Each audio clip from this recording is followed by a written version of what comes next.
Yo mana sih selop bapak yo? Silang.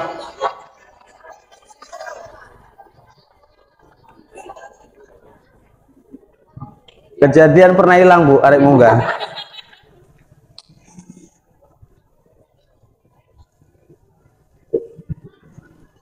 Ya bisa ke tengah aja.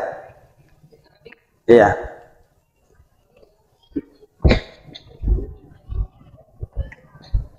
Bisa.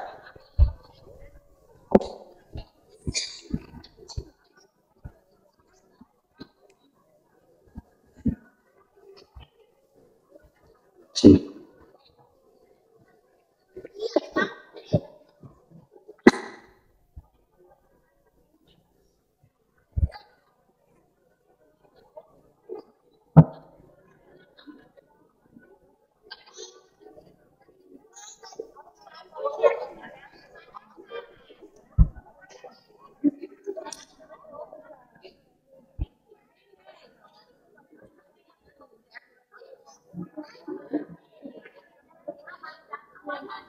Sudah anak-anak Ustaz duduk rapi, tenang, jangan bubar sebelum acara selesai. Janji? Oke. Nanti kalau belum selesai bubar duluan, sendalnya hilang. Entah sejak kapan saya pindah ke Rempah, padahal alamat saya itu di Tanjung Merawa.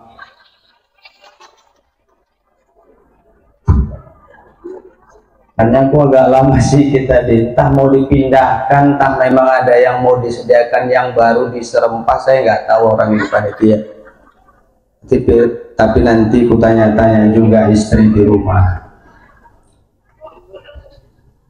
Baik, balam bukan sembarang burung balam.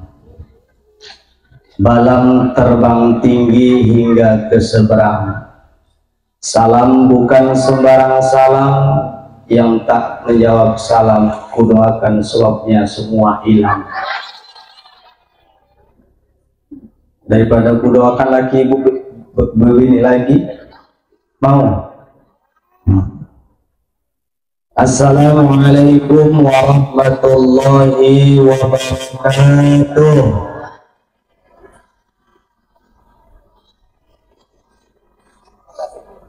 Ternyata penduduk sini Pak takut selopnya hilang semua.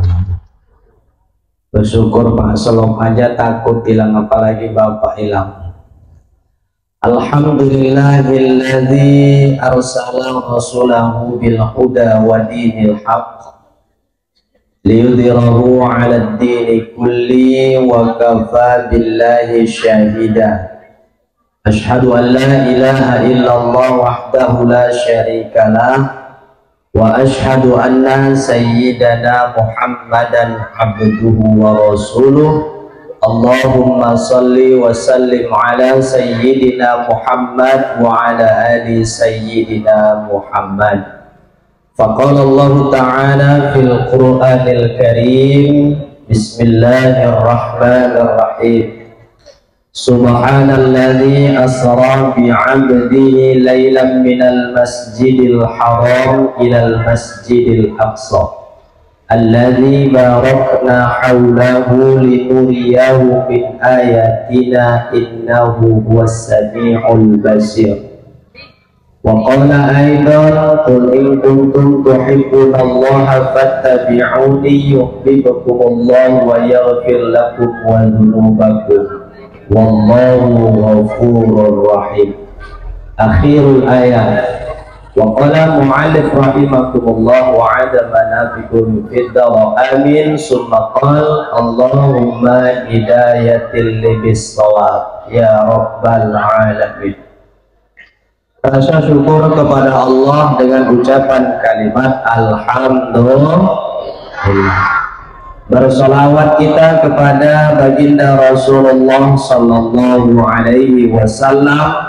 Allahumma salli ala sayyidina Muhammad wa ala ali sayyidina Muhammad Mudah-mudahan kita semua digolongkan kepada umatnya yang mendapatkan syafaat yaumil akhir kelak. Amin ya rabbal. Salatullah salam ala Taha, salatullah ala Yasin. Yang kencang, salatullah salamullah ala Taha Rasulillah, salatullah salamullah ala Yasin Habibillah. Tawassalna bismillah wa bil hadi Rasulillah. Tawassalna bismillah wa bil hadi Rasulillah wa kulli mujahidin lillah bi'ahlil badri ya Allah. Ayo salatullah. Yang nggak ikutan mudah-mudahan utangnya nggak lunas-lunas. Salatullah ala Yasin Habibillah, ala Yasin, ala Yasin.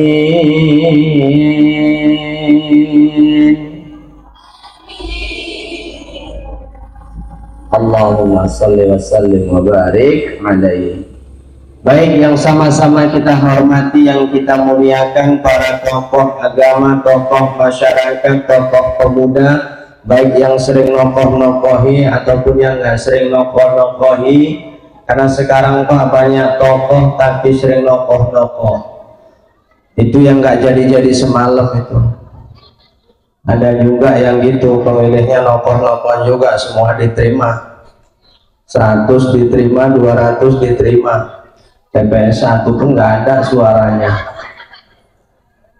Sana Tanjung Merawang, di sini insya Allah nggak jauh beda.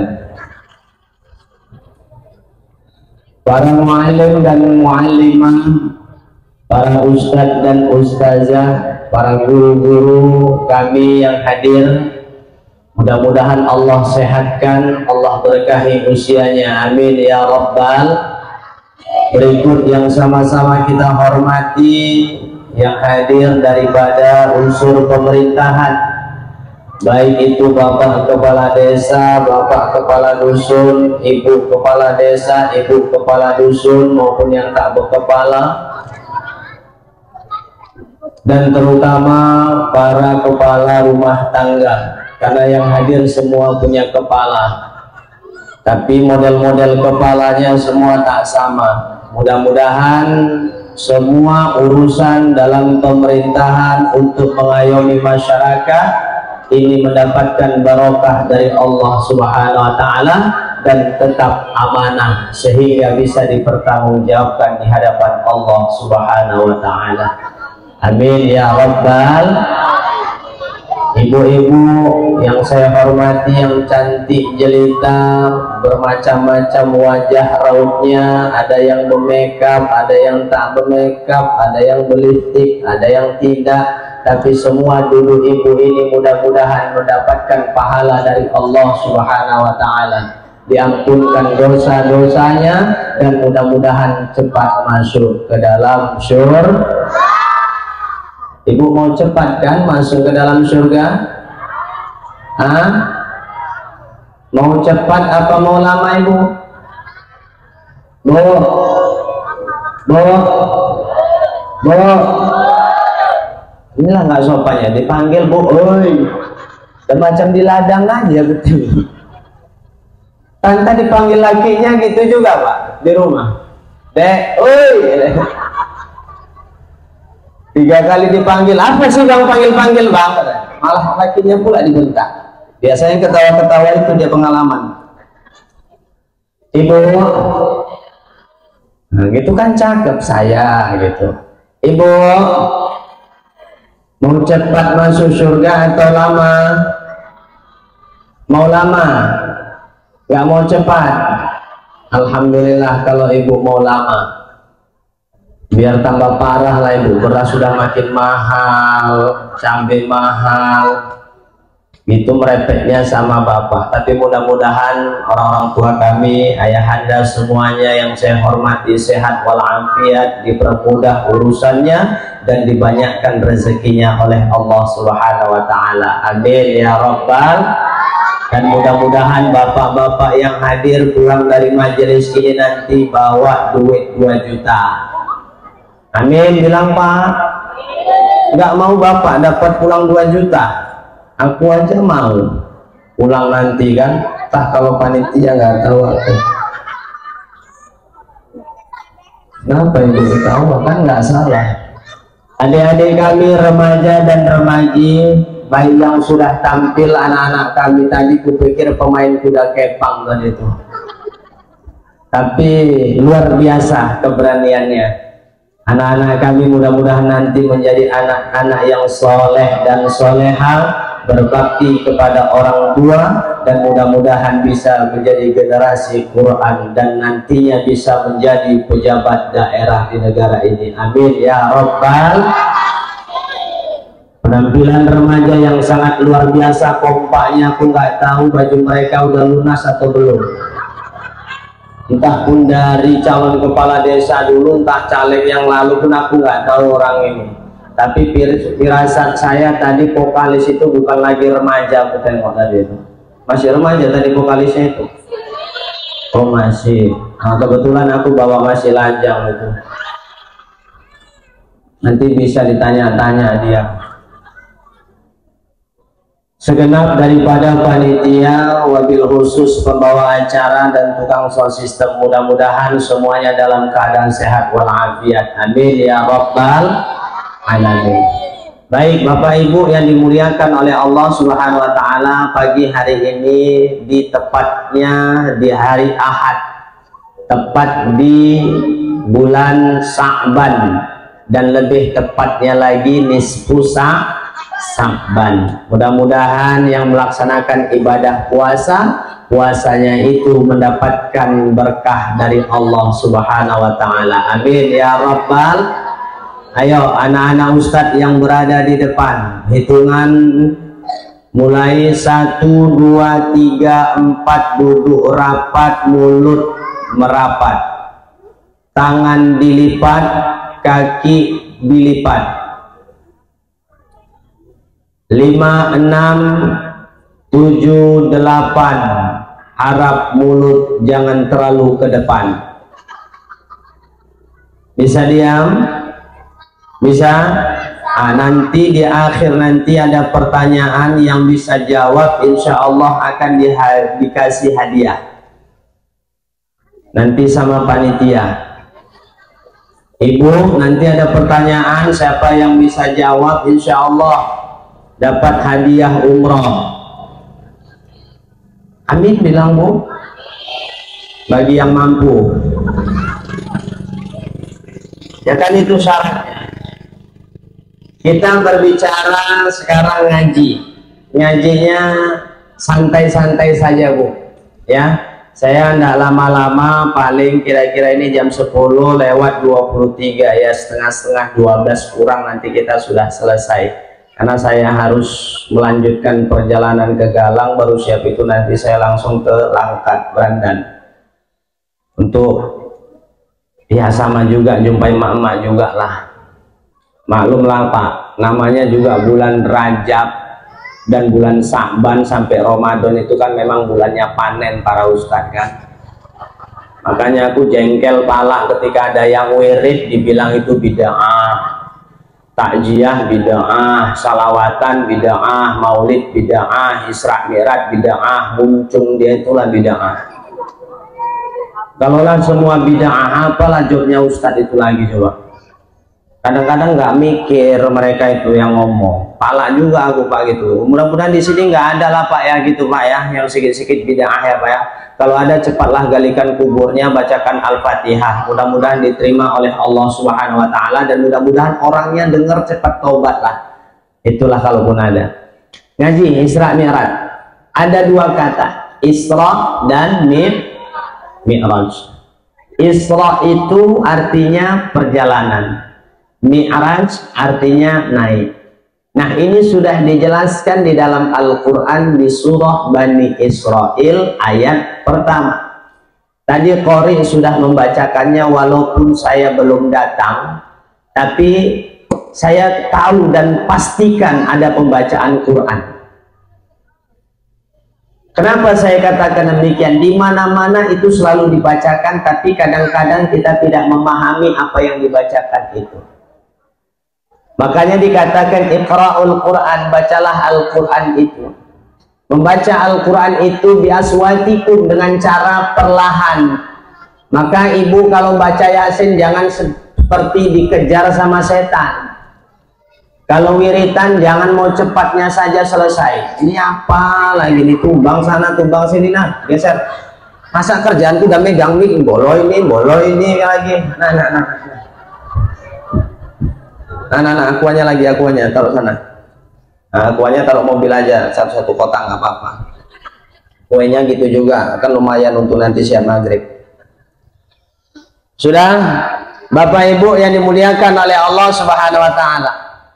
Di dalam Al-Quran sudah dijelaskan tentang Isra wal Mi'raj. Kita akan bahas sedikit saja, tidak terlalu banyak. Jadi ngajinya itu nggak ngawur. Jadi bukan ketawaan yang dapat, tapi ilmunya juga dapat. Pertama adalah peristiwa Isra wal Mi'raj ini terjadi pada tahun kesedihan. Tahu Ibu, kenapa disebut dengan tahun kesedihan? Tahu? Anak-anak Ustadz tahu kenapa disebut dengan tahun kesedihan? Enggak. Jadi selama ini belajarmu di mana? Oh, di sekolah, bukan di rumah, bukan di Google. Saya ingin katakan Pak, disebut dengan tahun kesedihan karena ketika itu kekasihnya Allah, anaknya sopo itu? Ya Allah, kecepit. Hah? Oh, kelilipan. Menang-menang. Atau dudukkan sini nggak apa-apa Bu, dekat saya. Ya mana tahu. Mama yo colah. Disebut dengan tahun kesedihan karena ketika itu Rasulullah Shallallahu Alaihi Wasallam sedang berduka. Rasulullah sedang bersedih. Apa sebabnya? Karena ada dua orang sosok yang sangat dia cintai, yang dia sangat sayangi, telah berpulang ke rahmatullah. Siapa itu Ustadz? Yang pertama adalah istri yang paling dia sayangi yang bernama Sayyidah Khadijah. Khadijah menikah dengan Rasulullah itu umur berapa Bu?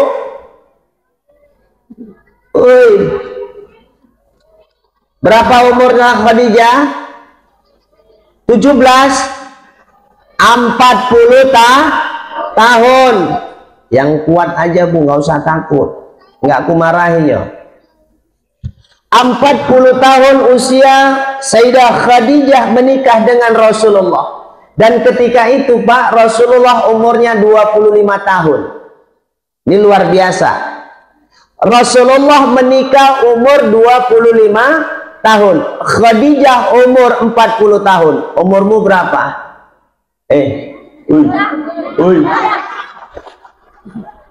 Umurmu berapa? 17, 18, 19, 20, 21, 22, 23, 24, 25. Berarti 8 tahun lagi baru nikah. Begitu umur 25 tahun dirimu cari yang umur 40 tahun. Semua kali nenek itu cocok umurku pas itu 40 omongnya. Itu sunnah Pak. Ya kalau ceritakan sunnah. Ini menandakan bahwasanya seseorang itu mulai menjadi pemimpin itu bisa umur 25 tahun. Ada kemarin coba-coba yang mau jadi-jadi itu belum sampai usianya 25 pun ikut-ikutan. Opo giliran nggak menang stres lah ada ini. Halunya tinggi. Ada kan Pak? Ada. Rasulullah diangkat menjadi Rasul itu, menjadi Nabi umur 40 tahun, memimpin dunia 40 tahun. Ada yang mau mimpin negara ini umurnya belum 40, mau coba-coba.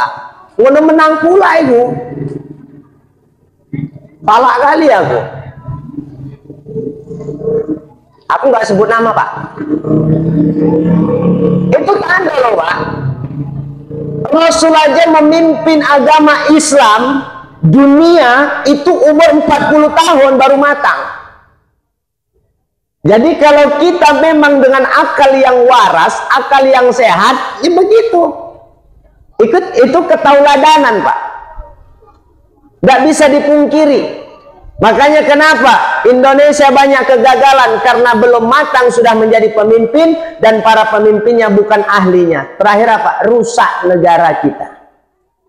Tengok, mohon maaf, yang nggak pakar politik, artis jadi DPR, apa nang kono nggak ngelawak wae, goyang-goyang, iso pula Komeng menang, cuman fotonya ini doang. Begitu perhitungan Komeng Tapi mudah-mudahanlah semua itu menjadi barokah dari Allah Subhanahu wa Ta'ala. Jadi Rasulullah itu istri yang paling disayangi adalah Khadijah. Makanya pernah satu riwayat katakan Ibu Aisyah istri Rasulullah itu ketika Khadijah sudah meninggal dunia, pernah Aisyah itu cemburu. Bayangkan itu, udah ninggal pun masih bisa dicemburui. Makanya Pak, wajar seorang wanita itu hakikatnya pencemburu. Betul Bu? Betul.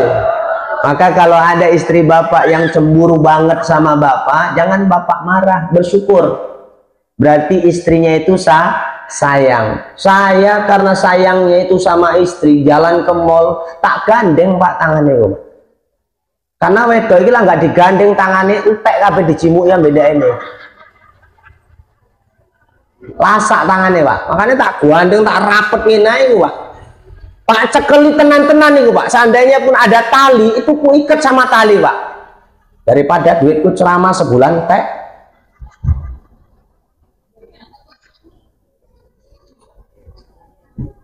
Ibunda kami yang dimuliakan oleh Allah Subhanahu wa Ta'ala, Khadijah, sosok panutan bagi kaum muslimah, sosok panutan bagi kaum wanita. Yang kedua, sosoknya Khadijah ini menandakan, memberikan isyarat Pak kepada kita. Maka jangan katakan sedikit-sedikit sunnah, aku paling pala. Laki-laki nikah 2, 3, 4 sunnah katanya. Sunnah bagaimana? Khadijah itu begitu meninggal baru Rasulullah menikah lagi 2, 3, 4. Makanya Pak kalau mau menirunya 2, 3, 4 istrinya suka yang pertama ninggal duluan.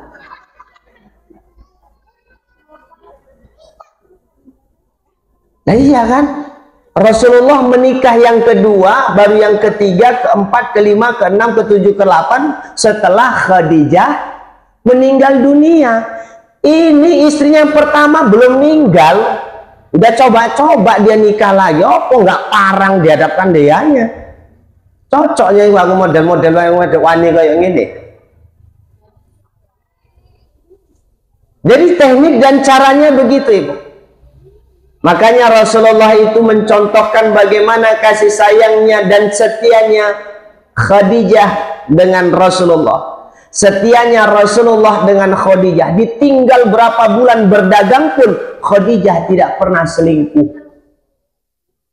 Ditinggal berapa lama berdagang pun Rasulullah tak pernah tergoda kepada seorang wanita Pak. Makanya nasihat Rasulullah itu, para laki-laki, seandainya kalian itu di luar melihat perempuan yang cantik, tundukkan pandangan matamu, jangan kalian lain malah melotot. Ada nggak Bu model gitu? Ada. Bini tetangga lewat dipelirik gini sampai mereng ngono. Oh aku mau lewat air kok bodoh melirik kabeh ngene kok. Ini model-modelnya ngono awak. Bu karena aku cilik kurus itu kan, nggak ngerti lah aku. Cuman lah aku kocoan mau ya manis-manis. Lo kok angek kali Riko, rai-raiku kok. Sudah Bapak Ibu yang dimuliakan oleh Allah. Jadi sedih, Rasulullah sedih. Makanya Rasulullah disuruh, diajak Allah untuk jalan-jalan.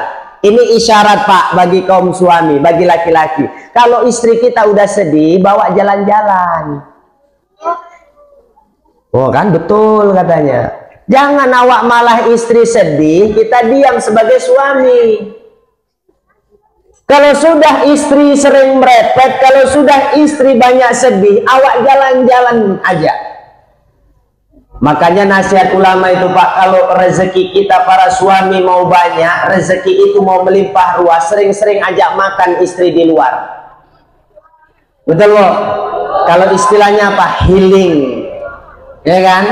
Kenapa? Karena ibu-ibu ini udah capek Pak di rumah, nyuci, masak, nyayur, gosok, nyewoi anak, ngetim, itu tambah lagi ada cucunya pula lagi. Betul? Capek. Saya katakan Pak, itu nggak tugas mereka Pak, demi Allah. Nyuci masak, nyayur, jemuri pakaian, gosok, bukan tugas mereka Pak. Mereka ini bukan pembantu, ibu bukan pembantu di rumah, itu tugas suami Pak. Weselo lari kok, cuman ngerti langgo Bali. Itu tugas suami Pak, karena hakikatnya seorang pemimpin itu adalah pelayan. Maka jangan bangga, izin maaf saya, pemimpin itu pelayan bagi masyarakatnya, ustadz itu pelayan bagi jamaahnya. Suami itu pelayan bagi istrinya. Apa kebutuhan istrinya dia layani. Makanya bukan tugas mereka masak, nyuci, nyayur, jemuri pakaian, gosok, mitili cabe, ngupasi bawang, rewang, nambayang. Enggak tugas mereka. Tugas mereka itu taat kepada perintah Bapak. Ketika Bapak perintahkan masak, ibu masak.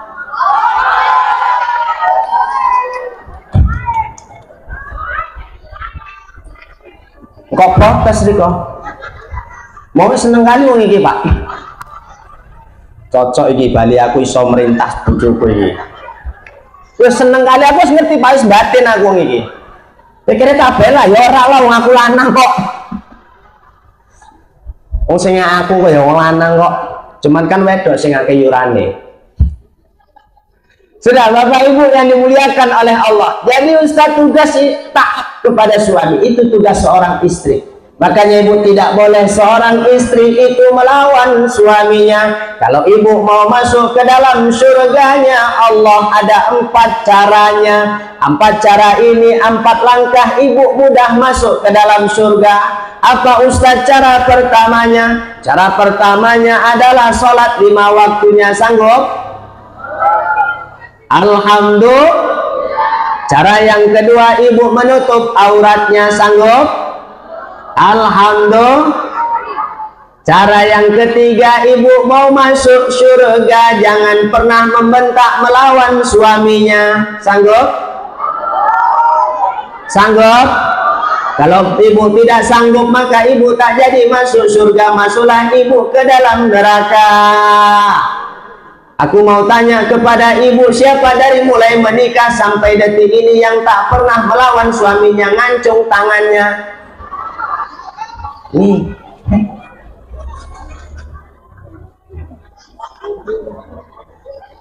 Wis ketok Pak Rai-rai ini. Ngono guyu pula iku coba lah. Ngene lah model-model wong kene iki. Wis salah guyu dikewere yang guyu. Gue piye lah malaikat Israel iku pas arek nyabut guyu. Ibu izin maaf saya. Seorang istri itu tidak bisa melawan suaminya, karena hakikatnya seorang istri itu menikahi suaminya, suami itu dinikahi oleh istrinya. Makanya jawaban seorang suami ketika menikah, saya terima. Betul kakak? Betul kan? Makanya hakikatnya ibu menikahi suami, bukan suami menikahi ibu.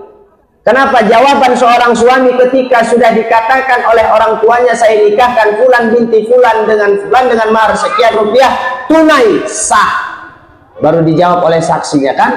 Setelah suaminya itu mengatakan saya terima nikah. Nama ibu yang disebut. Makanya ibu tadi harus taat kepada suami. Jadi jangan pernah ibu melawan. Saya mau katakan satu amalan ibu. Ketika ibu nanti biasakan ketika mau tidur senantiasalah meminta maaf kepada suami. Suami sudah masuk ke dalam ring, ke dalam kamar. Udah, Kang, apa dek? Kini Kang jakong desi, apa? Kini Kang, omongnya Ustadz Nogo. Nah, aku kan nama Nur Hadi Sinaga. Istriku 2. Anaknya lah kan ya, istriku 2 anaknya, paham? Bukan istriku 2 anaknya yang 2. Kok sujon air kok? Aku nggak mau memanfaatkan kegantenganku. Apa Kang? Tadi kata Ustadz Nur Hadi, sebelum tidur biasakan minta maaf. Jadi Kang, malam hari ini kita kan mau tidur, ajal itu kan nggak tahu kapan datang. Jadi aku minta izin, minta maaf ya Bang ya, kalau ada salah sama Abang satu hari ini, aku izin maaf ya Bang ya. Kebetulan suaminya nggak datang hari ini, bingung. Iki bojoku mintoni opo piye, nggak pernah nih. Tapi nggak apa-apa Bu, kita nggak tahu kapan ajal datang Pak. Kita nggak tahu Bu, kapan datang kematian kepada kita. Ketika suami ibu tidak ridho kepada ibu, maka diharamkan ibu mencium bau surganya Allah Subhanahu wa Ta'ala. Makanya biasakan itu Bu. Itu kalau yang suaminya masih ada. Kalau suaminya udah nggak ada, jangan bersedih, jangan pula pinjam suaminya tetangga. Nggak baik juga itu. Yang kedua yang membuat Rasulullah sedih adalah ketika pamannya Abu Thalib meninggal dunia, sedih. Makanya Rasulullah dihibur, dibawa jalan-jalan. Makanya ini kesunahan yang saya bilang tadi yang pertama, sering-sering membawa jalan-jalan istri. Kalau Rasulullah diperjalankan Allah mengendarai buruk. Buruk itu katanya, kata ulama, tidak lebih besar daripada kuda, tidak lebih kecil daripada keledai. Langkah kakinya itu secepat kilat. Kalau menurut ilmu teknologi, satu kilatan menyambar itu 30.000 detik kecepatannya. 30.000 detik Pak kecepatannya. Ya kalau ibu nanti diajak jalan-jalan Pak, nggak usah Bapak cari buruk di mana, nggak akan dapat. Ya minimal ke Brastagi, naik kuda Brastagi. Kan? Kalaupun nggak ada ya kuda odong-odong itu pun jadilah itu. Udah mewakili. Kalaupun nggak ada kuda odong-odong ya nanti pas ada kuda kepang ya itu kuda juga itu. Udah naikkan itu aja Pak. Nggak ada masalah kan Bu? Senang, membahagiakan. Dua alasan inilah Bapak Ibu yang dimuliakan oleh Allah, makanya disebut dengan tahun kesedihan. Maka dihiburlah Rasulullah SAW dengan peristiwa ini. Dengan awal ayatnya berbunyi Subhana.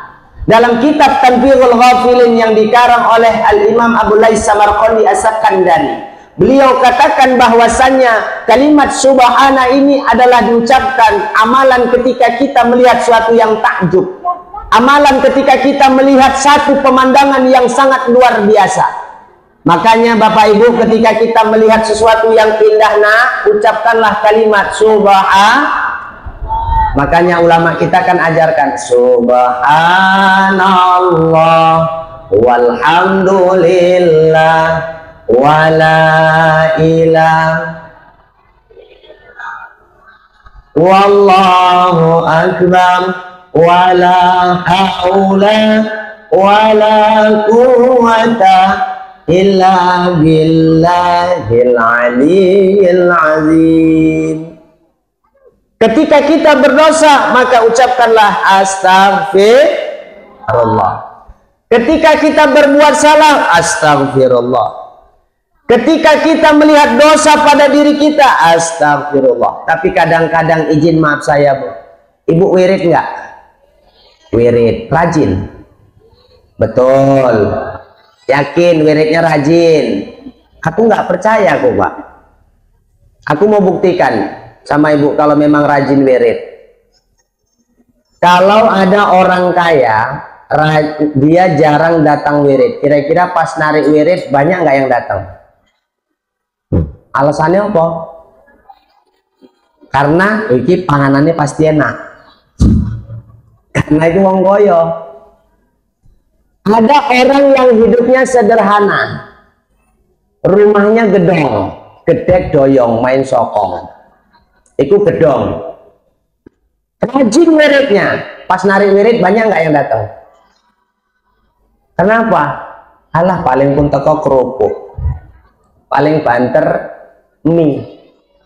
Makanya saya mau ingatkan, kalau buat acara kayak gini, buatlah makan itu yang enak-enak. Pasti banyak tuh yang datang. Yakin saya Pak. Buatlah tahun besok itu maulid, motong kambing 5. Insya Allah itu banyak yang nggak datang. Banyak yang datang. Yang nggak pernah ke masjid itu datang itu Pak. Karena prinsipnya manusia, kumpul pasti mangan. Makanya kayak plastik itu. Ini yang ngintuk telu alasannya anakku ngintuk omongnya ini mau pas. Sudah Bapak Ibu yang dimuliakan oleh Allah, ketika Ibu wirid kadang-kadang salah guna mana Ustadz? Ketika istighfar nggak serius Pak. Ketika istighfar itu nggak motan. Kita kan kalau sudah sadar kita banyak dosa, beristighfarnya itu juga yang benar. Ini kadang-kadang nggak, astagfirullahaladzim, masuk ketua wirid. Kini Kak, astagfirullahaladzim. Oke, ben supaya jagong cedek, ya ini. Sudah duduk, masih baca istighfar Pak. Astagfirullahaladzim. Kok suwi yuk? Kok di mau rupane? Ada yang model gitu, ada orang sana. Orang sana, cuman tadi udah dipindahkan sama ketua panitia kemari katanya. Oh ya aku juga lah harus dipindahin yang rempah mau kan? Nggak usah kan istighfar Pak. Ketika tahlil aja tengok lah. La ilaha illallah. Motornya jelalatan nih Bu. La ilaha. Yang ditelok gorden. Model-model motor wong wedok ngono Pak. Gorden. Aja ditunjuk uangnya, ngertinya aku uangnya teko iku. Aku nggak suuzon. Faktanya adalah jujur lah Bu, jangan ada dusta di antara kita. Gorden baru yo dinyek, diomong angsur. Gordene wis suwi yo diomongnya pelit, kok inilah yang diomong iki. Nggak diganti-ganti padahal wis elek Mbak. Padahal karena warna gordennya sama kayak bajunya. Jadi nggak boleh Ustaz, jangan. Adab bertamu itu yang diadarkan Rasulullah adalah butakan matamu ketika keluar dari rumah itu. Nggak boleh kita ceritakan apapun Pak. Kita kan nggak. Sampai-sampai kadang Bali punya berkembangnya. Ini mungkin ini ngono. Teko wonge tobat. Bapak Ibu yang dimuliakan oleh Allah. Jadi tidak bisa kalau kita memang punya salah, punya dosa yang benar kalimatnya. Astagfirullahaladzim. Kita sadari kita punya salah. Yang kedua di ayat pertama ini mengajarkan kepada kita adalah kejadian yang cukup luar biasa. Peristiwa Isra wal Mi'raj ini adalah peristiwa yang sangat luar biasa yang tidak bisa dibuat oleh manusia. Tapi hanya Allah yang bisa melakukannya. Makanya Pak buka nanti Al-Quran, cuma ada 2 surah yang memakai awal katanya kalimat subhana. Pertama itu di surah Bani Israel, yang kedua itu di surah Yasin. Ayat berapa Bu? Yo, ayat piro? Kau sering baca Yasin kan? Ayat berapa Bu? Astagfirullahaladzim, ya Allah. Ibu ikut wirid, ikutlah Ustaz. Aku Ustaz, semenjak wirid dibentuk nang kene Ustaz, akulah misian Ustaz ngerintesi. Wis pirang tahun Bu, 40 tahun. Yasin hafal, ikulah Ustaz kelemahanku Ustaz. Omong iku lagi. Suwi wirid Yasin pun nggak ngerti coba. Waduh bapak-bapak itu ngono. Malam Jumat pas wirid mati lampu bingung. Sampai ayat piro? Piro? Yang keras. Ayat 83 apa bunyinya? Apa artinya itu? Nah, delok Google, pasti delok Google itu. Ngerti aku. Halah, wes nang akalku lah model-model ya. Halah ya Allah ya Robbi. Wes ngerti lah aku model-modelnya kayak ngono. Itu nggak lama Pak, kalau memang hafal waktunya nggak lama itu, tapi nggak apa-apa lah, saya hormati ya kan. Mudah-mudahan nanti anaknya jadi penghafal Quran, kalaupun nggak anaknya ya cucunya, kalau nggak cucunya ya cicitnya, kalau nggak cicitnya bos siapa cicit apa? Canggang. Kalau nggak pun cangganya siapanya? Canggung. Ayat di situ menjelaskan kejadian yang luar biasa di surah Yasin itu. Allah yang bisa menciptakan laki-laki dan perempuan pasangan. Ibu bisa menciptakan laki-laki? Enggak. Bapak walaupun request ketika jadi ketua panitia pembuatan anak, eneng kadang-kadang ngajari lah anak wedok iku kok kiri ngomongnya. Engko larik lanang munggane kok kanan ngomongin. Ndekne pula yang ngajarin, ndekne pun orang ngono juga. Malah lanang ora, wedok ora. Ikulah sering nang simpang segitiga pakem iku. Hello, astagfirullahalazim ya Allah ya Rabbi. Aku malaikat Israel tak cekek koyo ngono. Aku pernah Pak lewat Gajah Mada Medan, balik ceramah kok sunggal Pak. Kupikir yang memang perempuan cantik, lebih cantik sana daripada ibu. Terus terang ku bilang. Wah mantep bodine, wah masya Allah, kayak gitar Spanyol Bu. Begitu nyelok Ustad, dari mana Ustad? Aku jawablah spontan, dari ceramah. Aku bilang lah, ikut-ikutan awak jadinya ya Allah ya Rabbi. Nggak bisa request, manusia tidak bisa menciptakan. Walaupun kita berusaha, maka saya katakan Ibu, sebejat-bejatnya suami Ibu, sebandel-bandelnya istri Pak sama kita, itu Allah yang memberikan, yang menjadi wasilah sama kita. Kita nggak tahu, mana tahu itu mendekatkan diri kita kepada Allah. Mana tahu wasilah sebagai penghapus dosa-dosa kita. Makanya Pak, bersyukur kalau istri itu sering merepet di rumah. Jangan bapak pala. Itu memang ciri khas kaum perempuan. Saya Bu di rumah itu bingung kalau istri itu nggak merepet, karena kerjaan nggak siap Pak. Terbukti Bu, begitu kaum wanita banyak merepet, siap nggak kerjanya? Bukan satu pekerjaan Pak yang disiapkan, bisa nyuci, bisa masak, bisa gosok, bisa jemuri pakaian. Memang sambil merepet. Inilah hebatnya kaum perempuan ini. Coba lah wong lanang lawis marah, ditinggal itu pekerjaannya. Betul kan? Tapi kalau perempuan Pak sambil nyuci merepet, iso iku sambil ngecoke sego, nyuci beras, siap kabeh Pak. Sampai bajuku pun isih baru dicuci karena orang digosok, dicuci nek kok. Luar biasa perempuan ini. Makanya kalimat pertama diawali subhana, karena itu adalah kejadian yang luar biasa. Karena luar biasanya Bapak Ibu yang dimuliakan oleh Allah Subhanahu wa taala. Peristiwa Isra wal Mi'raj ini tidak bisa diterima oleh akal, tapi dengan iman. Maka siapa yang pertama kali menjadi ketua panitia Isra wal Mi'raj sedunia? Wih remaja, jangan nengok setan gepeng aja kalian. Itu kalau ku bilang setan gepeng itu. Aku tanya kalian, siapa yang pertama sekali menjadi ketua panitia Isra Mi'raj sedunia? Bangga pula itu jawabnya nggak ngerti ya. Siapa? Nggak tahu, mana ada namanya nggak tahu. Siapa? Ayo anak-anak Ustadz ini yang depan. siapa pertama kali yang menjadi panitia Isra Mi'raj sedunia? Nggak ngerti kan? Ngerti deh Bu? Siapa? Bapak tahu? Abu Jahal sama Abu Lahab. Raimu. Baikku mau lah model-modelnya memang ono. Pertama sekali yang menjadi panitia, kok bolong iki ya?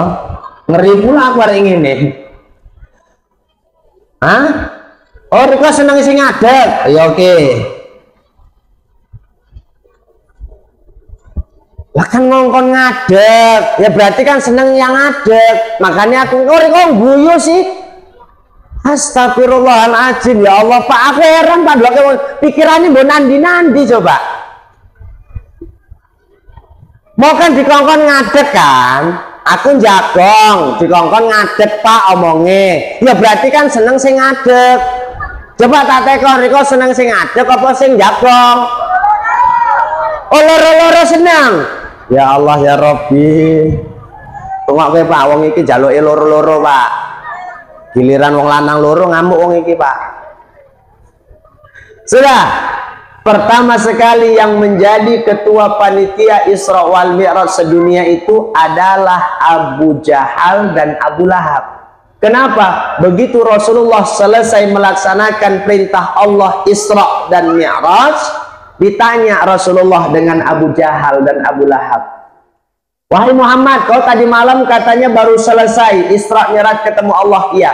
Kalau memang betul engkau ketemu Allah, kalau memang betul tadi malam engkau melaksanakan Isra wal Mi'raj, manalah mungkin jarak antara Masjidil Haram ke Masjidil Aqsa itu bisa ditempuh itu 3 bulan lebih lamanya. Mana mungkin bisa 1 hari 1 malam begitu cepatnya. Kalau memang betul bisa kau ceritakan kepada orang-orang Mekah, bisa. Makanya ketika itu Abu Jahal dan Abu Lahab memanggil orang-orang Mekah, weh semua kumpul. Muhammad mau cerita ini, mau cerita pengalaman dia tadi malam. Sudah kumpul semua. Itu kan namanya yang undang-undang itu panitia enggak? Nah, plus lah kayak panitia ini, undang dia itu. Diumumkan keliling, wah, hadirlah beramai-ramai. Ya itu panitianya termasuk itu. Begitu sudah kumpul, Rasulullah mulai bagaimana menceritakan tentang peristiwa akan Isra wal Mi'raj. Mulailah Abu Jahal, Abu Lahab itu tidak percaya Pak. Ah bohong, Nabi Muhammad itu bohong, Muhammad itu mana mungkin. Udah, kita nggak usah di sini. Maka ketika itu mulailah cabutan, Abu Lahabnya cabut, Abu Jahalnya cabut. Makanya Pak jangan heran ketika pengajian, ketika ceramah, belum selesai ceramah dia udah cabut duluan. Itu cucu-cucu Abu Jahal itu, Abu Lahab itu. Aku katakan aja gitu. Betul nggak? Karena Abu Jahal, Abu Lahab, begitu Rasulullah menceritakan, dialah pertama sekali, Rasulullah lah pertama sekali penceramah ketika Isra wal Mi'raj. Ada yang nggak percaya pulang duluan, itulah cucu-cucunya itu Abu Jahal, Abu Lahab. Tapi orang Tanjung Merawanya itu, orang Pakem, nah, orang Bangun Purba. Kalau sini ya insya Allah parah juga. Tapi nggak ibu-ibu lah. Bapak Ibu yang dimuliakan oleh Allah, maka haruslah dengan iman. Ketika itu yang pertama sekali mempercayai akan Isra wal Mi'raj adalah sahabat Rasulullah yang bernama Abu Bakar As-Siddiq. Makanya dia mendapat gelar As-Siddiq, artinya dipercaya. Dipercaya apa membenarkan? Al-Amin baru dipercaya. Itulah kalian ngikut, ya kan? As-Siddiq artinya itu membenarkan, Al-Amin artinya dipercaya. Itulah kalian remaja masjid tapi pula nggak pernah nang masjid kalian. Heran juga aku. Tapi insya Allah nggak remaja sini lah. Remaja sini rajin-rajin kan Pak ke masjid kan? Hah? Rajin kan? Alhamdulillah. Pantes lo sering hilang. Di sana, di sini enggak lah. Baik Bapak Ibu yang dimuliakan oleh Allah, ayat yang pertama menceritakan sebuah kejadian yang luar biasa harus diterima dengan iman, jangan dengan akal. Saya contohkan begini secara logikanya biar enak memahaminya, kita ngajinya. Saya mau tanya sama Bapak Ibu, air kencing najis nggak? Najis. Orang setelah buang air kencing itu mandi apa tidak? Orang siap buang air kecil, siap kencing, mandi apa tidak? Enggak. Dia cukup istinja. Air kencing najis, tapi tidak wajib mandi, hanya istinja. Ini memahaminya Pak, dengan iman. Ini izin maaf ya. Air mani suci apa najis? Bu, saya tanya Ibu, air mani suci apa najis? Jawab yang kompak Bu. Najis. Oke, paten-paten gini. Pak, air mani najis apa suci? Suci. Yang benar Bu, air mani itu suci. Kalau sempat najis, aku tadi nggak mau salaman sama najis. Orang sesama najis, oh apa ya salaman kan gitu kan? Makanya kita Pak, kalau ini air mani itu najis, semua ini najis ini Pak kita ya. Air mani itu suci, makanya pernah satu riwayat katakan Rasulullah itu pernah pakaian sholatnya ketika sholat subuh ada bercak berkas air maninya. Makanya dikatakan sah, dibawa untuk sholat. Tapi kalau air kencing baru enggak, karena najis. Itu syariatnya. Air mani suci. Orang yang keluar air mani wajib mandi enggak? Wajib. Kalau ini kita terima dengan logika Pak, udah enggak betul ini syariat ini. Kenapa? Yang dikeluarkan najis tidak wajib mandi. Yang dikeluarkan suci, kenapa wajib mandi? Ini kan gak logika. Seharusnya yang dikeluarkan suci dia tidak mandi, yang dikeluarkan najis wajib mandi. Seharusnya begitu. Tapi itulah hukum syariat yang harus kita yakini, yang harus kita percayai. Terima dengan iman, baru dengan akal. Oh ya pula logikanya, kalaulah seandainya Bu, air kencing najis yang kita keluarkan itu wajib mandi, repot Ibu. Repot enggak? Baru siap mandi masih anduan, kebelet ngoyo meneh. Wis siap ngono mandi meneh. Wis pakai baju kebelet meneh iki. Ngoyo, mandi meneh. Esek wedaan kebelet meneh, wong memang anyang-anyangan dene. Kebelet meneh, mandi meneh. Yang repot Pak, Riko ngajak undangan wong iki. Undangane nang Medan. Sampai nang Serge numpang nang masjid. Wong Islam ini kan gitu Pak. Pantang di perjalanan, numpang kencingnya di masjid. Saya katakan Bu, jangan kita umat Islam di masjid itu cuman numpang nguyuh. Setidaknya ibu ngambil wudhu, bapak ngambil wudhu, sholat 2 rakaat, sholat sunnah wudhu, sholat sunnah tahiyatul masjid, ada kok. Tapi kadang-kadang umat Islamnya gurman kenam pencik nguyu, siap nguyu cabut deh ini. Eneng model-model ngono. Banyak enggak? Banyak, makanya enggak ada adabnya. Izin maaf saya Pak. Ini cerita logikanya, cerita faktanya. Masjid itu bukan tempat untuk pembuangan najis saja. Masjid itu untuk beribadah. Jadikan ibadah walaupun kita dalam perjalanan. Makanya diterima dengan logika. Oh ya pula, kalaulah sempat buang air kecil, kencing tadi mandi, repot awak. Karena memang model-model wong wedok iki Pak repot. Istriku pun begitu. Undangan minggu besok, minggu ini udah pilih pakaian itu. Udah milih, udah digosok, udah dipisahkan. Yang sakit hati nyawa, begitu hari H, lain yang dipakai.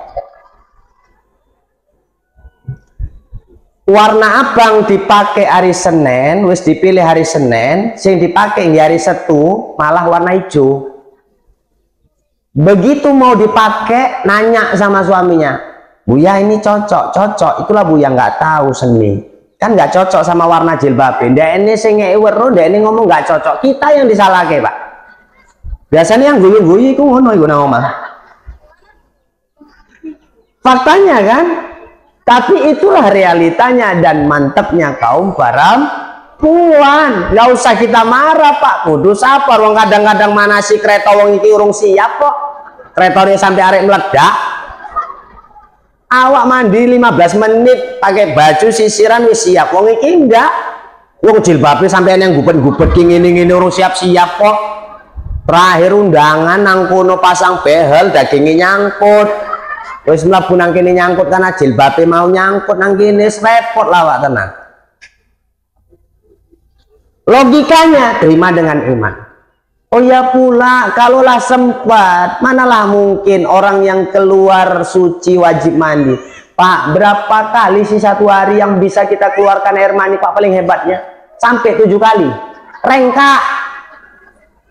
Paling banter pengantin baru 2, 3, paling banter 4 kali. Iku pun juga metu-metu. Makanya pantes lamaran saya ini dibawa ke wedang teh pucuk, aqua, parcele. Ben gak metu-metu iku. Kenapa?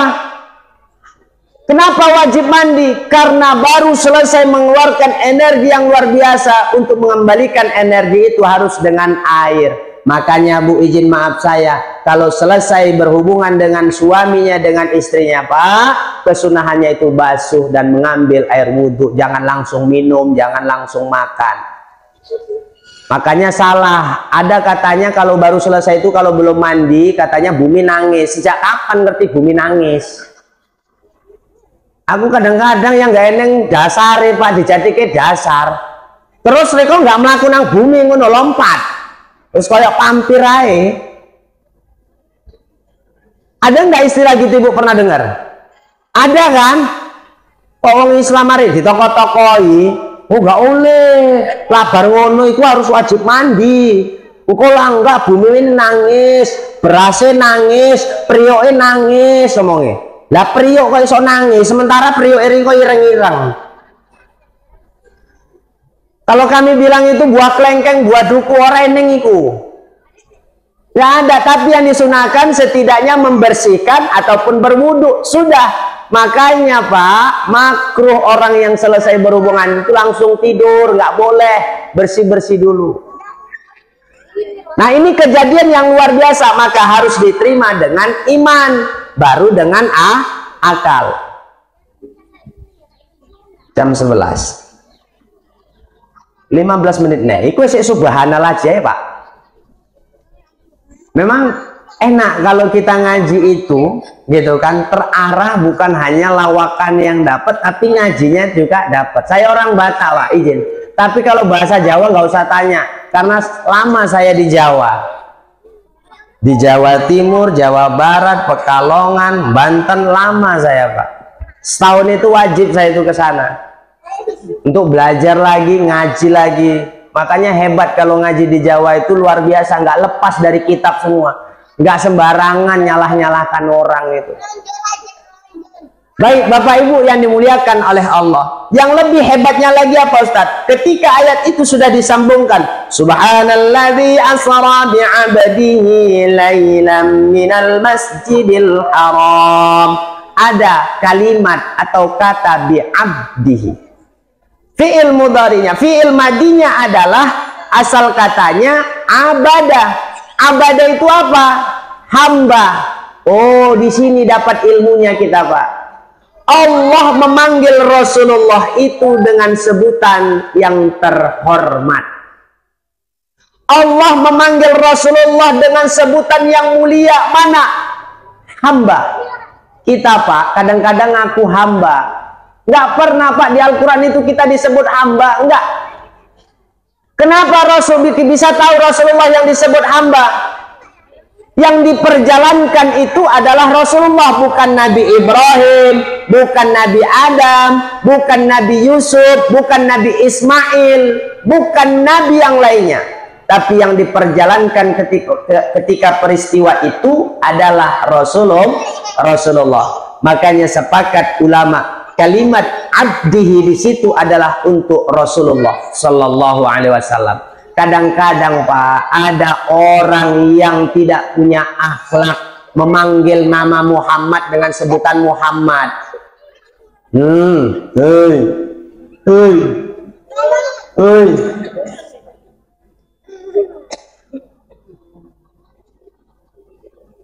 Ada Pak, kadang-kadang orang yang tidak punya akhlak memanggil Rasulullah itu dengan sebutan Muhammad. Dia tidak lebih mulia daripada Rasulullah. Sampai sholat pun dia tidak pakai Sayyidina. Makanya kalau kita mengikuti ahlu sunnah wal jamaah, sepakat itu memakai Sayyidina, penghormatan. Saya kasih contoh Pak. Sopo lah tak contoh ya. Izin Pak, iku sing sampingku mau. Sopo Pak jenenge Pak? Sopo jenenge riko? Sopo? Sumanto. Hah? Siapa Pak? Rismanto. Oh tak pikir Sumanto, ya Allah aku sampai wedi mau. Rismanto, kita jumpa di jalan. Izin maaf Pak ya, saya contohkan biar enak kita. Jumpa di jalan kita Pak, saya panggil Bapak, toh kondito, kira-kira cocok nggak? Enggak, kenapa? Beliau lebih tua daripada saya. Terus beliau jawab, dari Pekanur. Hilang bahasa depannya, hilang kalimat penghormatannya, enggak cocok, enggak sesuai. Memanggil sesama manusia saja kita pakai sebutan. Dari mana Bu? Dari mana Pak? Orang disebut itu pertama karena hartanya. Orang kaya Pak, pasti disebut itu dengan kalimat Bapak, walaupun masih muda. Dari mana Pak? Caleg wingi akeh kok yang urus jadi disebut Bapak kan? Padahal isi enom. Bapak manggilnya. Dari mana Bu? Dari sana Pak. Dari mana Bu? Dari sana Le. Ada kalimat penghormatannya. Ada kalimat untuk menunjukkan daripada yang dimuliakan. Yang kedua, orang dipanggil Bapak itu karena ilmunya. Contoh, seorang yang alim, seorang ustadz, kiai, dia nggak menyebutkan dirinya kiai ustadz, tapi orang lain membahasakan itu. Maka tak pantas disebut dengan sebutan nama. Ini yang kita ilmunya baru seujung kuku Pak, izin maaf saya. Manggil nama Muhammad dengan sebutan Muhammad, Allahumma sholli ala Muhammad. Kita ini siapa? Seharusnya pakai Sayyidina. Allahumma sholli ala Sayyidina Muhammad wa ala ali Sayyidina Muhammad. Pakai tuh penghormatannya. Ada akhlak kita kepada Rasulullah. Ustadz kan ada satu hadis yang menyebutkan bahwasanya tidak memakai Sayyidina, dia hanya Muhammad. Ya, karena Rasulullah menyebutkan namanya sendiri. Sama kayak saya kan nggak bisa ngaku-ngaku Ustadz iki Ustadz. Kan nggak baik. Rasulullah pun begitu. Nggak mungkin Rasulullah itu menyebutkan dirinya itu kalian harus pakai Sayyidina. Nggak mungkin. Ini kadang-kadang Pak kita nggak pahami. Allah saja memanggil Rasulullah itu dengan sebutan hamba. Kenapa disebut hamba? Karena Rasulullah itu adalah orang yang taat kepada Allah. Jadi Pak, kalau kita merasa hamba, izin maaf saya Ibu, taatlah kepada perintah Allah. Ini bulan Sya'ban, bulan yang mana amal ibadah itu langsung disetor sama Allah setiap harinya. Setiap harinya disetor dengan Allah amal ibadah kita oleh malaikat. Setiap sorenya disetor oleh malaikat. Dilaporkan.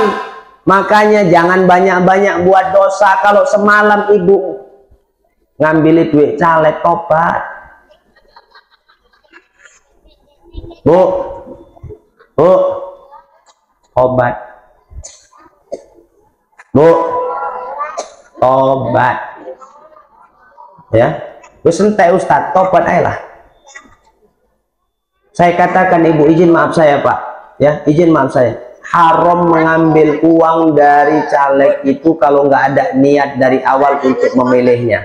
Ketika udah dikasih duit baru memilihnya Ibu mau, maka dijatuhi hukumnya haram untuk membelikan sesuatu hal. Termasuk kalau Ibu dikasih jilbab, kosmos, apapun itu, mau nggak caleg dia pun, sekalipun mau dia nyalon kepala desa, nggak ada niatnya Pak dari awal untuk milihnya, tapi karena dikasih duit, karena dikasih barang, baru dia milihnya. Nggak boleh. Mengambilnya boleh, Ibu boleh mengambil uang dari caleg, boleh, tapi memakainya untuk pribadi tidak boleh. Maka kalau Ibu semalam udah dikasih, keluarkan lagi, masukkan ke kas masjid, kasih tuh sama anak yatim, jangan Ibu makan, haram hukumnya. Nanti di yaumil akhir, di yaumil hisab, itu perut akan dibuncitkan oleh Allah Subhanahu wa taala, keluar nanah yang sangat baunya luar biasa, ngeri, ngeri, ngeri. Lah aku ya nggak termasuk lah Pak, aku kan ngawani dari ceramah pula waktu itu. Loh aku kan ini kerjaanku Pak. Wah, aku kan ceramah, kon ngawani dari ini, kon nang wirid tak ngawani ya lumayan, kok ketua wirid into, kon dari ini into, kan double. Loh aku nggak termasuk, aku kan nggak jaluk waktu itu, kan nggak aku komen ini.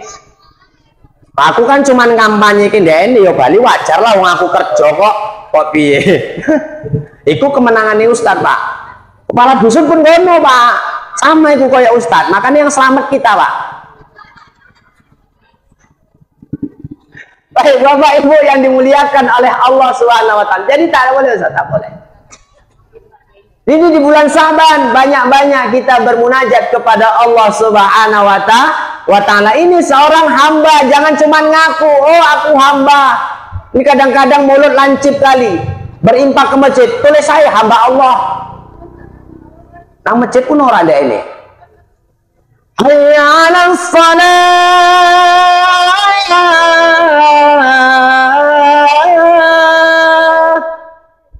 Enak dia ngacu kopi. Nah warung kopi sih aneh. Impak di kongkon nulis hamba Allah. Iki udah hamba Allah, iki hamba kopi. Kita banyak Pak menghambakan diri kepada dunia. Kita banyak menghambakan diri kepada pekerjaan. Seharusnya Bu, Nabi Ibrahim alaihissalam disebut dengan gelar Khalilullah. Kekasih Allah salah satunya adalah dia lebih mendahulukan perintah Allah daripada perintah manusia. Jadi kalau Allah mau sayang sama kita, dulukan perintah Allah. Saya kasih contoh lagi. Bu, seandainya dibilang Pak Kades ataupun Pak Lurah ataupun Pak Kadus, Bu, besok yang dapat bantuan BLT datang ya jam 10 pembagian. Kira-kira Ibu datang jam 10 apa setengah 10 atau jam 9? Wah kan jam 8 ngomongnya. Wedi antriannya suwi kan? Iya. Waktu sholat Jumat Pak, jam setengah 1 tekone jam 1 kurang 15. Terus ketinggalan. Ini contoh Pak, ketika Allah memanggil, dia belakangkan. Ketika manusia yang memanggil datang duluan. Pantas kira-kira itu menjadi seorang hamba?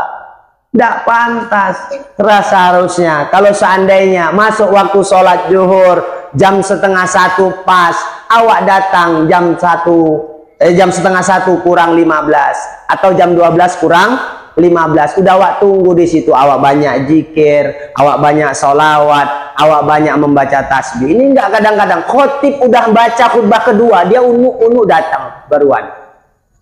Iku sering Pak tak intip iku ngono, akeh jamaah kono. Lah kene pula nggak ngerti aku pula. Lah kene ya mungkin lah mudah-mudahan nggak eneng lah Pak ya. Nggak eneng lah ngono lah kene ya insyaallah lah mudah-mudahan ya kan khotibe sing terlambat kaya awak mau ya kan, sing ceramah ya kan terlambat. Sadar dirinya awak ya mudah-mudahan nggak kena potong langgo. Baik Bapak Ibu yang dimuliakan oleh Allah Subhanahu wa taala ya. Jadi menghambakan diri kepada Allah itu lebih harus diutamakan daripada menghambakan diri kepada manusia. Mentaati Allah, mentaati perintahnya, ini yang diharuskan. Silahkan kita taat kepada manusia. tapi harus lebih taat kepada Allah. Makanya apa kata Allah? Qul in kuntum tuhibbunallaha fattabi'uni yuhibbukumullahu wa yaghfir lakum wa dzunubakum wallahu ghafurur rahim. Katakanlah hai Muhammad, jika engkau mengikuti aku, jika engkau taat kepadaku, qul in kuntum tuhibbunallah, pada ayat itu. Disuruh mengikuti perintah Allah, disuruh mengikuti perintah Rasulullah. Bukan perintahnya manusia yang didahulukan. Benar kata ibu itu tadi, bantuan BLT jam 10 datang jam 8, masuk sholat jam 1 tekonis setengah loro, wis ketinggalan. Maka ini yang harus kita rubah, Pak. Sederhana saja beribadah itu. Makanya luar biasa, Pak, kalau orang Banjar itu, Pak. Orang Banjar, kalau ada ustadz yang datang, itu ustadznya nggak pernah nunggu lama-lama ketika mau ceramah. Begitu datang, duduk bentar, ataupun langsung dia ceramah. Karena adabnya begitu. Adabnya seharusnya begitu. Kita yang kadang-kadang salah, tidak punya adab kepada orang yang punya ilmu. Tidak ada yang begitu, Pak. Kita ini kalah di adab. Baik, Bapak Ibu yang dimuliakan oleh Allah Subhanahu wa taala. Oke, 10 menit nih. Baik. Bi'amrihi lailan minal masjidil haram ilal masjidil aqsa. Ini baru hamba yang kita bahas. Yang ketiga adalah kapan diperjalankannya? Malam hari. Laila artinya malam. Maka kalau ada orang yang namanya Laila, berarti itu artinya malam. Makanya jangan diejek. Kalau sudah namanya Laila itu orangnya hitam. Eneng. Enggak lah, ngono kan Ela, iki Laila. Lanang kono paling Ela. Maksudnya ya Ela kok ngerti kali sih ngono. Nah, minal Masjidil Haram. Dari mana? Dari Masjidil Haram ke Masjidil Aqsa. Ini perjalanan yang panjang, Pak. Bukan Rasulullah itu dari Mekah langsung ke Masjidil Aqsa, enggak. Tapi ada beberapa tempat yang dia lalui. Pertama, Rasulullah itu start dari Mekah. Yang kedua yang dikunjungi adalah Madinah. Yang ketiga adalah Bukit Tursina. Yang keempat adalah Bethlehem. Yang kelima barulah dia ke Masjidil Aqsa.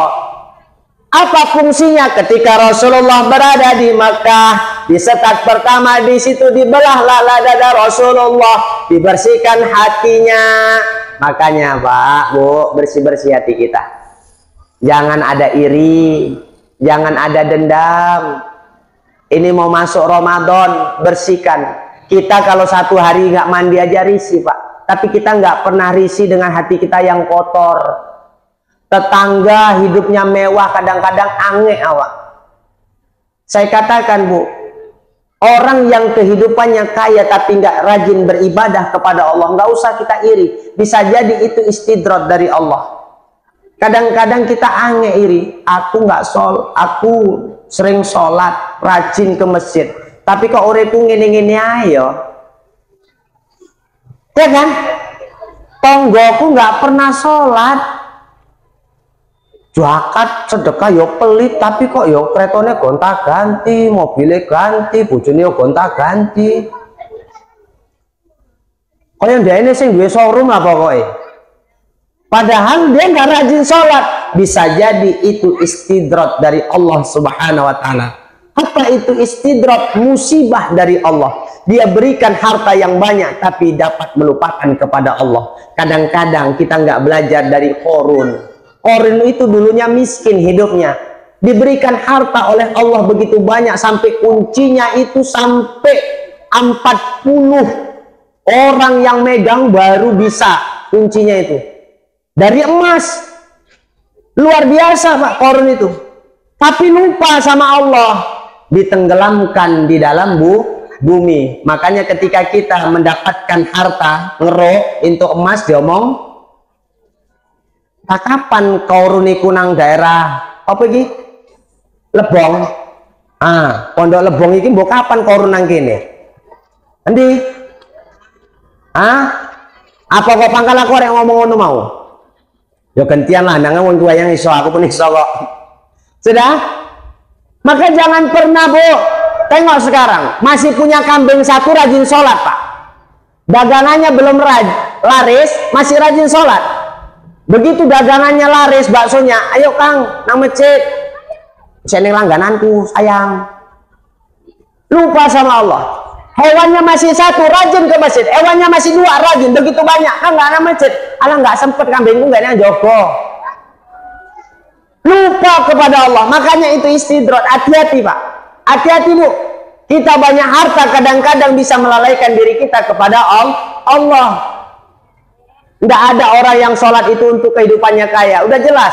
Apa yang kita baca di dalam sholat? Inna sholati wa nusuki wa mahyaya wa mamati lillahi rabbil. Sesungguhnya sholatku, ibadahku, matiku, sujudku itu semua karena nggak ada kita baca inna sholati wa nusuki wa mahyaya wa makayai. Ada? Nggak ada. Tapi kita sholat kepada Allah untuk mendapatkan ridho dari Allah. Makanya kita disuruh beribadah. Ibu nggak rajin sholat, ibu nggak puasa, bapak nggak mengerjakan sholat, nggak zakat, Allah nggak ada ruginya. Apa untungnya sama Allah? Nggak ada. Apa ruginya Allah? Nggak ada. Tapi kita yang untung, kita yang rugi kalau kita nggak mengerjakan itu kepada Allah. Ini Ramadan tinggal 15 hari lagi, Pak. Ini masjid isi, Bu. Jangan cuman minggu pertama saja. Saya katakan itu sudah menjadi penyakit, Pak. Minggu pertama rame, kini mungkin betang teratak, Pak. Enggak kan? Enggak. Aku kadang-kadang heran, ada masjid juga yang gitu betang teratak Ramadan pertama. Bo kapan pestanya nggak ngerti aku. Begitu Ramadan minggu kedua mulai sepi. Kadang-kadang penyakitnya di mana, Ustadz? Penyakitnya, Pak, itu salahnya kadang di badan kenaziran. Kenapa? Imam ini, Pak, menjadi kunci jamaah itu betah apa tidak. Kalau imamnya enak, imamnya bacaannya bagus, betah itu jamaahnya. Allahu Akbar. Bismillahirrahmanirrahim. Alhamdulillahi Rabbil Alamin Ar-Rahmanir Rahim. Terus sampai ghairil maghdubi alaihim waladdallin. Makmumnya pun amin min min min min min. Nggak terasa. Seandainya pun surahnya yang dibaca itu panjang, enak gitu. Ini pula imamnya kadang-kadang, ya Allah ya Robbi, Pak izin maaf saya. Allahu Akbar.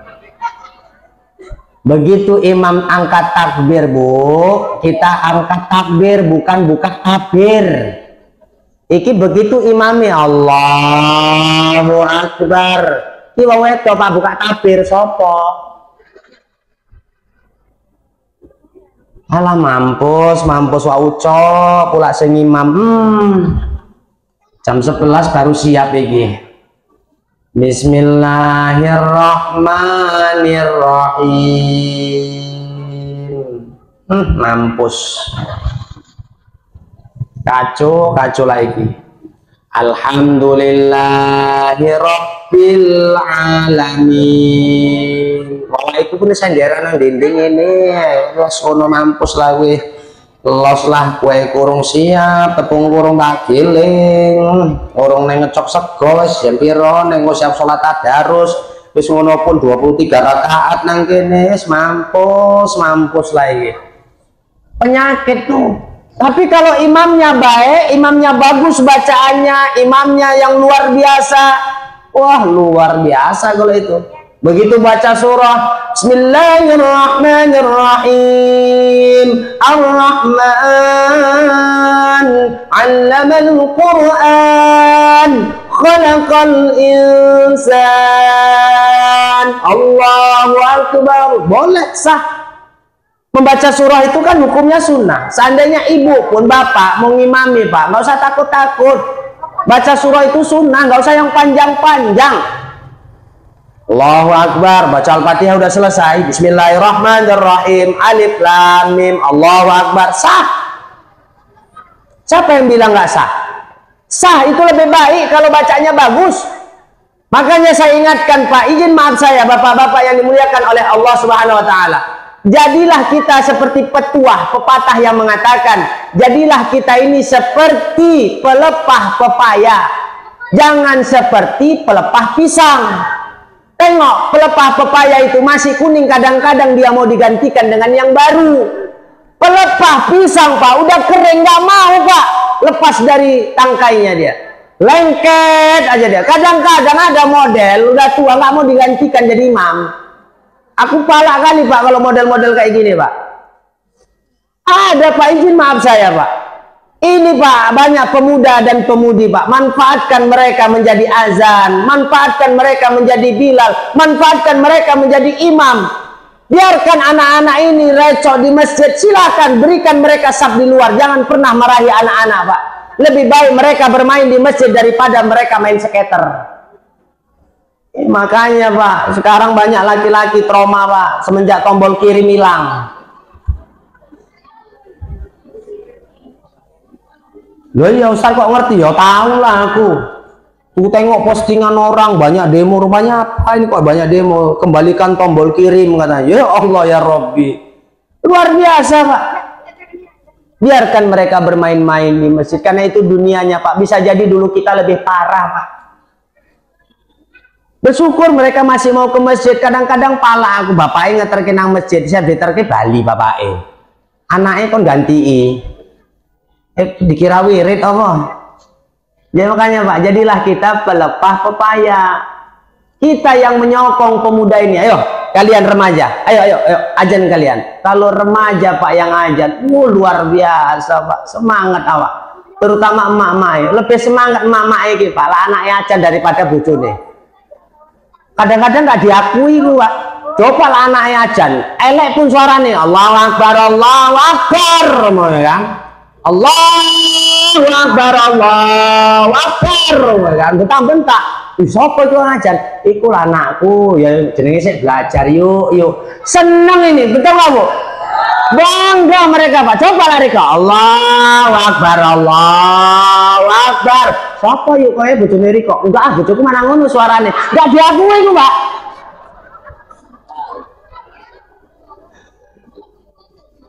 Lebih bangga lagi anaknya. Makanya saya katakan, para remaja, para pemuda, tuh orang tua kalian yang akan menggantikan.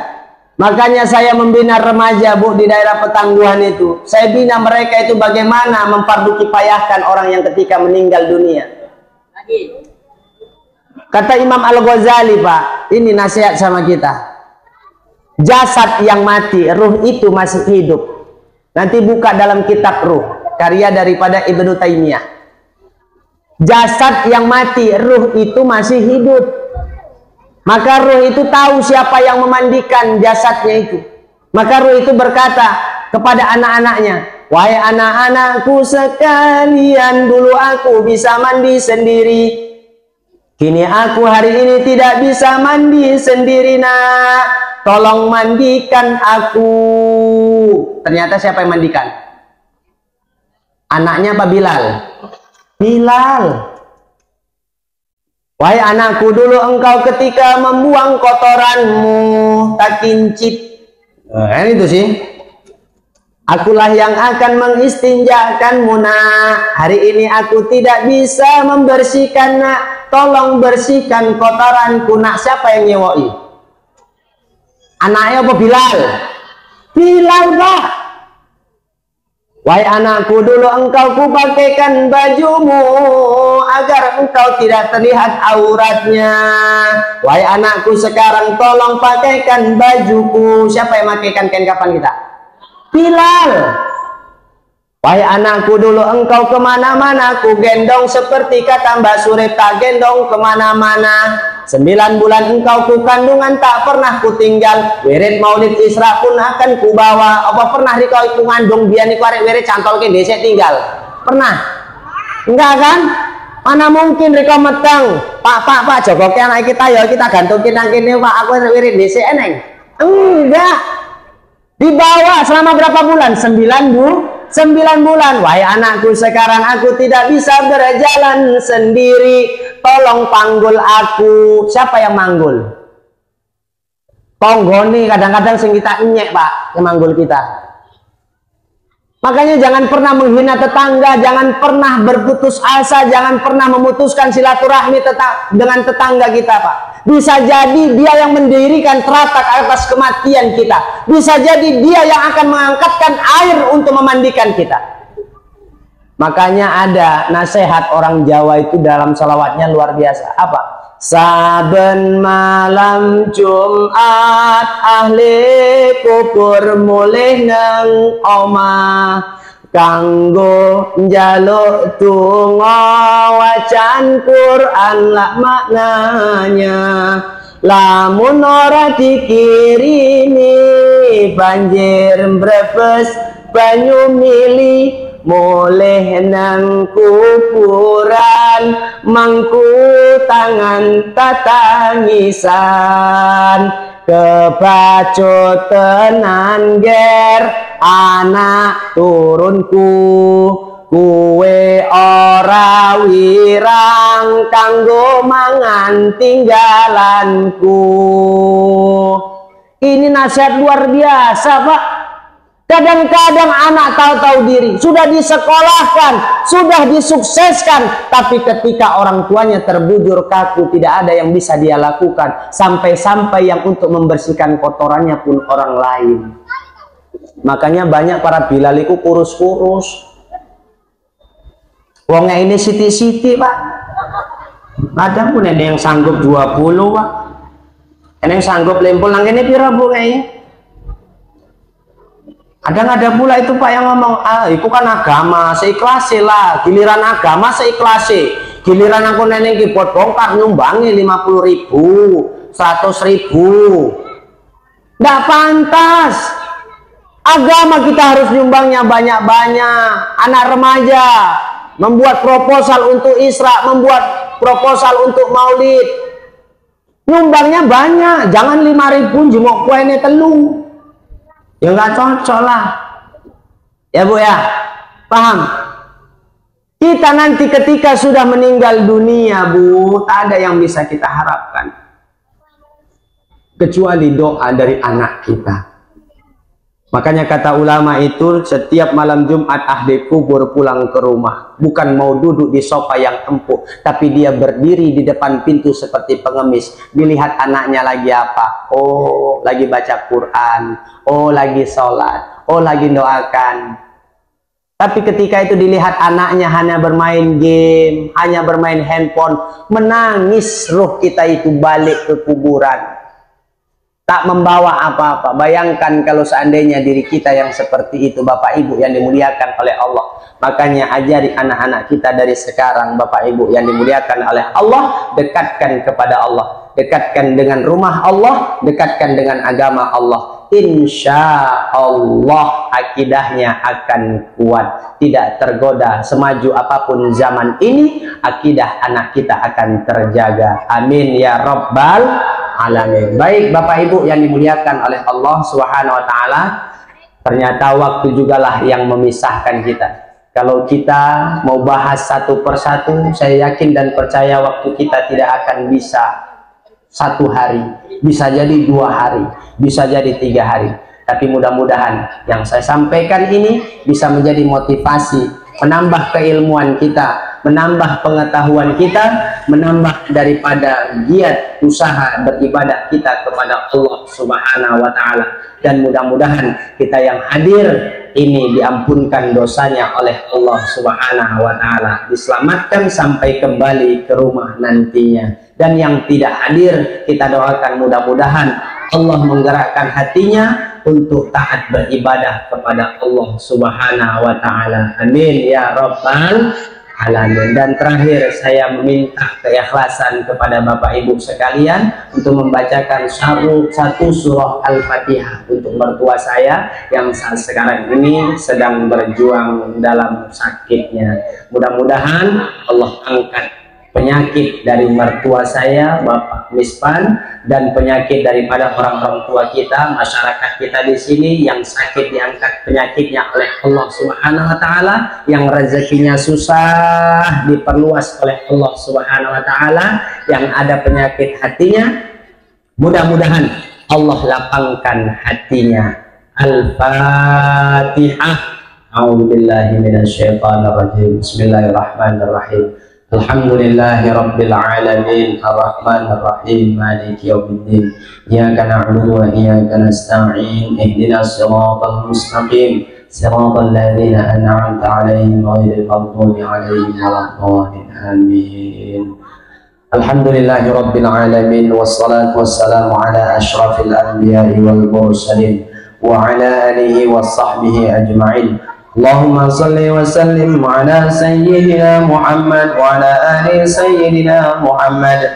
Allahumma ighfir lana dhunubana wa liwalidina warhamhum kama rabbawna shighara wa li jami'il muslimina wal muslimati wal mu'minina wal mu'minat al-ahya'i minhum wal amwat bi rahmatika ya arhamar rahimin. Allahumma anzil ar-rahmata wa sihhata wal maghfirah wa tawfiq wal hidayah wal istiqamah wal barakati ummati nabiyyina Muhammad sallallahu alaihi wasallam.